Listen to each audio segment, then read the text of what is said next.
Hey everyone, John Green here, and today we're diving into something super important: social cohesion. It's like the invisible glue that holds a society together. Imagine a society where people trust each other, work together, and feel connected. That's social cohesion in action. It's about shared values, a sense of belonging, and a willingness to cooperate for the common good.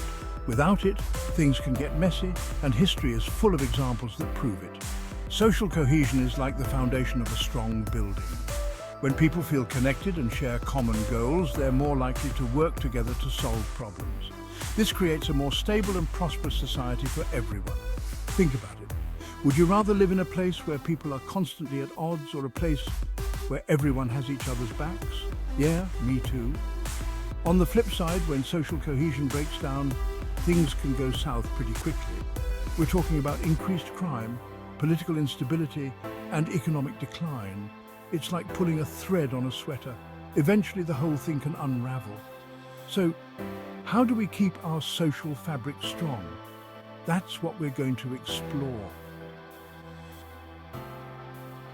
Okay, so we know social cohesion is important, but how does it actually benefit a nation? Well, for starters, it creates a more stable political environment. When people trust each other and their institutions, they're less likely to resort to violence or extremism to solve their problems. This leads to greater peace and security for everyone. But it's not just about politics. Social cohesion is also a major driver of economic growth. When people feel connected to their communities, they're more likely to invest in them, both financially and socially. This creates a virtuous cycle of economic opportunity and prosperity. Plus, when people from different backgrounds can work together and share ideas, innovation thrives, and that's good for everyone. And let's not forget about national strength. A united nation is a strong nation. When people are willing to stand together and support each other, they're more resilient in the face of challenges, whether it's a natural disaster, an economic crisis, or even a war. Unity is strength, plain and simple.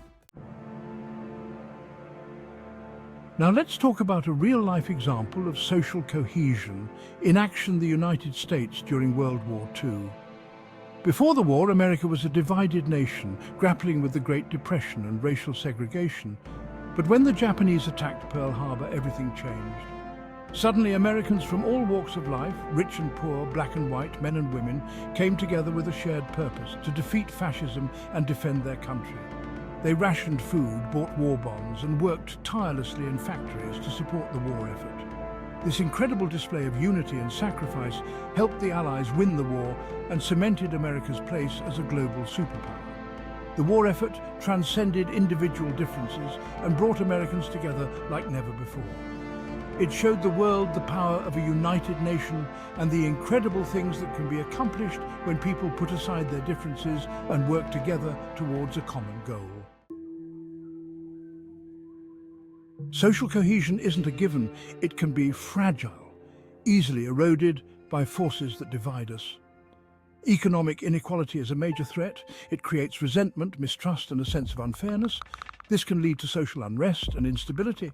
Ethnic and cultural divides are also significant. They create tension, prejudice, and discrimination. This can lead to segregation, conflict, and even violence. Diversity is a strength if we embrace it with respect. When societies crumble, lessons from history. History is full of cautionary tales about social cohesion breaking down. Take the fall of Yugoslavia in the 1990s. Ethnic and religious tensions led to a brutal civil war. Economic hardship and nationalist leaders fueled violence and the breakup of the country. Section 6. Building bridges, strategies for a more united future. Okay, so we've seen what can happen when social cohesion breaks down. But how do we prevent that from happening? How do we strengthen the bonds that unite us? Well, it's not rocket science, but it does require a conscious effort from all of us. One of the most important things is to promote inclusive governance.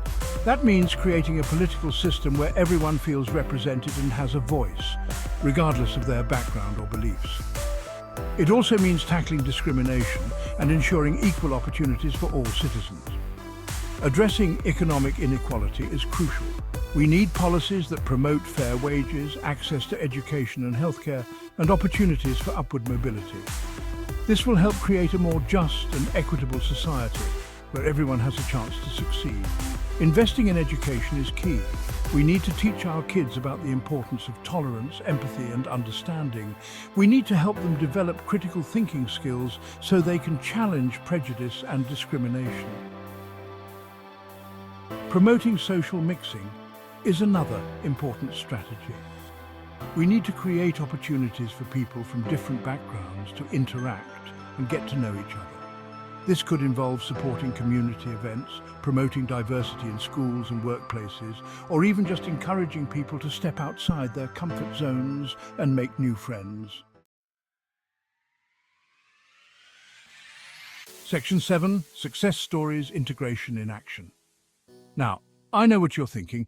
This all sounds great in theory, but are there any real-world examples of societies successfully fostering social cohesion? Absolutely. Let's start with post-apartheid South Africa. After decades of racial segregation and oppression, South Africa embarked on a remarkable journey of reconciliation and nation-building. Through the Truth and Reconciliation Commission, they confronted their painful past, while leaders like Nelson Mandela preached forgiveness and unity.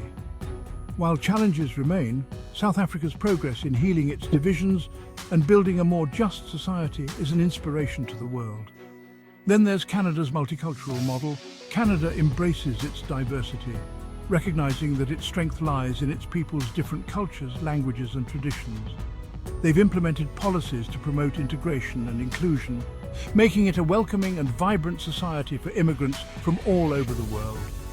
These are just two examples of countries that have made significant strides in fostering social cohesion. They show that it's possible to overcome even deep-seated divisions and create a more united and harmonious society. Section 8.